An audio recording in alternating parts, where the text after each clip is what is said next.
Hi everyone, today we take a look at the upcoming footwear company IPO of Metro Brands.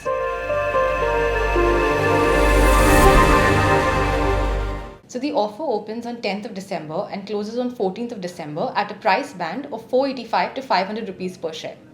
The fresh issue is around 295 crores and the offer for sale is 1072 crores, making the total IPO size 1367 crores. Post-listing, the company will have a market cap or a valuation of around 13,575 crores. So we look at the shareholding. It is largely a promoter-run company and they hold around 84% stake. Rekha Jhunjhunwala, who is the wife of Rakesh Jhunjhunwala, has been holding a 15% stake in the company since 2007. The promoter will be diluting some part of their stake in this IPO. So let's look at some interesting facts about the Indian footwear industry. In 2019, the per capita annual consumption of footwear in India was 1.9 pairs, which means on an average, Indians buy either one or two pairs a year. Well, this is much lower than the global average of 3.2 pairs a year. And of course, you have countries like US and Japan where it is much higher at 8 and 6 pairs per annum per person. But for India, this used to be 1.6 pairs a year in 2015, which has increased to 1.9 pairs currently and is expected to increase to 2 to 2.1 pairs per annum per person by 2025, which basically means that more pairs of footwear will be sold. So now if we look at the industry, it is divided into two parts, the organized and the unorganized players. So historically, the organized players have grown at a faster rate than the unorganized players. Of course, FY21 was a COVID impacted year and affected the whole industry. But going forward, between FY22 to FY25, the footwear industry is expected to grow at 15 to 17% CAGR, whereas the organized sector will grow faster at around 20 to 22% CAGR. So who are the players in the organized space? So they are present across multiple price points from below 500 to above 3000. And as you can see, Metro has its presence in the mass segment through its brand Walkway and the mid-price segment through brands like Metro and Mochi.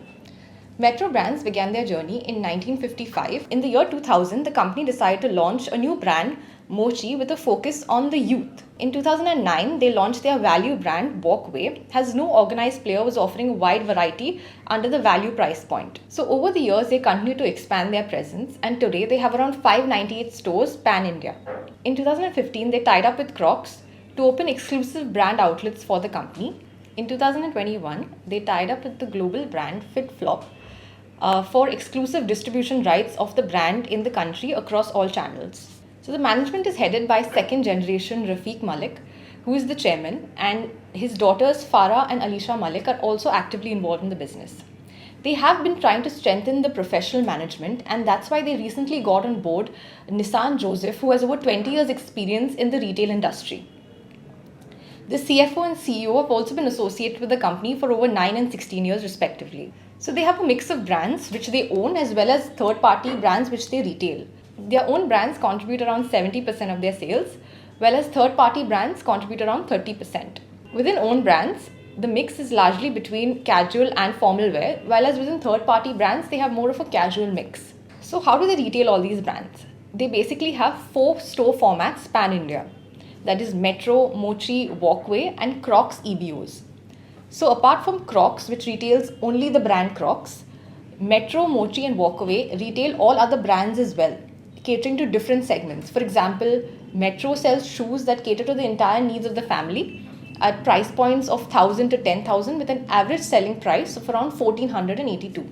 So the company follows a COCO model where they own the store and operate it themselves. But in the value brand Walkaway, they have been experimenting with the franchisee model. So let's have a look at the store economics. The cost of setting up a multi-brand outlet for the company is around 1 to 1.1 crore including inventory, while for Walkway, it is around 50 lakhs. The payback period is generally 15 to 18 months, but for Walkway, it's around 18 to 24 months.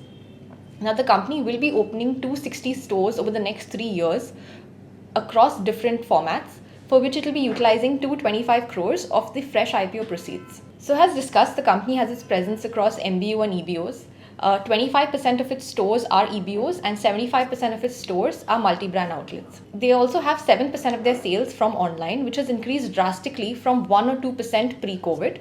And in fact, in the first half of FY21, the share of online was actually almost 12%. So as you can see, they have a well-distributed network across India. They have a good mix of store revenue across north, south, east, and west, as well as across metro and different tiers.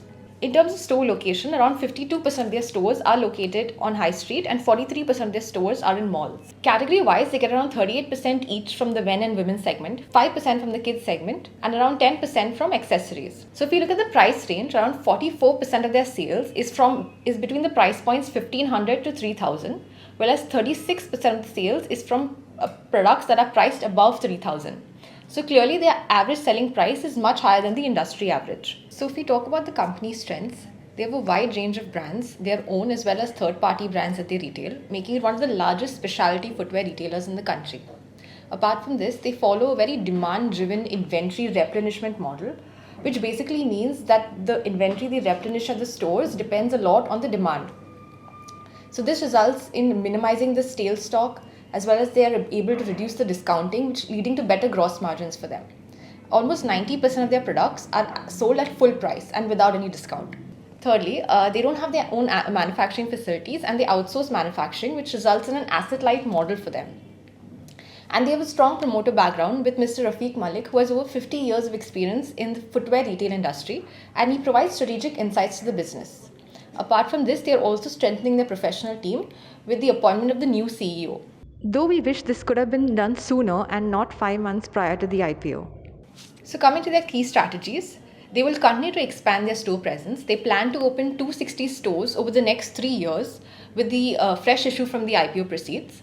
Apart from this, they will focus on being a multi-brand retailer and also accelerate their e-commerce presence, which currently contributes around 12% of their revenues. They also have their presence in accessories and allied footwear products, which contributes around 10%, and they will continue to focus on growing this segment as well.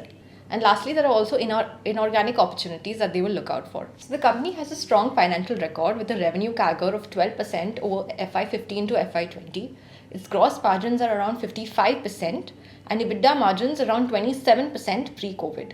It is a debt-free company and they generate positive cash flows. Even during COVID, the company took several measures such as renegotiating rentals, rationalizing stores and staff, as well as reducing costs and storage, which resulted in a PAT positive FY21 for them. So if we compare it with peers, Metro has an average selling price of 1328 rupees versus Bata's 524 rupees and peers who are less than 400 rupees per pair. In terms of EBOs, all the players would not be comparable, as some of them like Relaxo and Khadim also follow a distribution model. So if you look at the product portfolio, Metro is one of the few brands that has a presence in footwear and allied accessories, similar to Bata's product portfolio.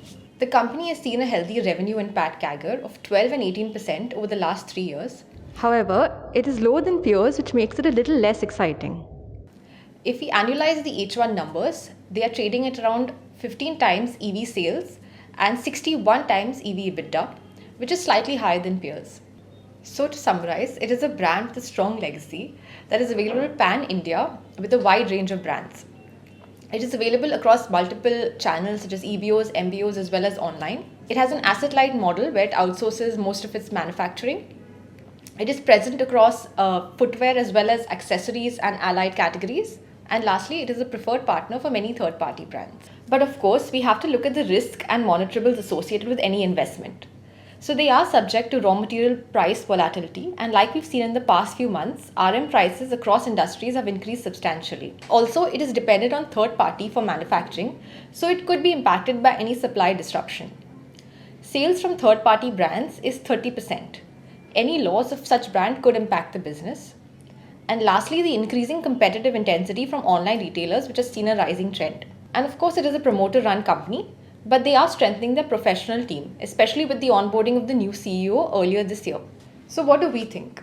The company has strong brands and a good financial track record. However, the valuation seems to capture a large part of it already, leaving little room for appreciation in the near term. Hence, there is no harm in missing this IPO. However, one can keep the stock under radar as it has an interesting play in the longer term on the India semi-discretionary higher spend and low per capita consumption story. Thank you for watching the video, and we will keep bringing you more such videos.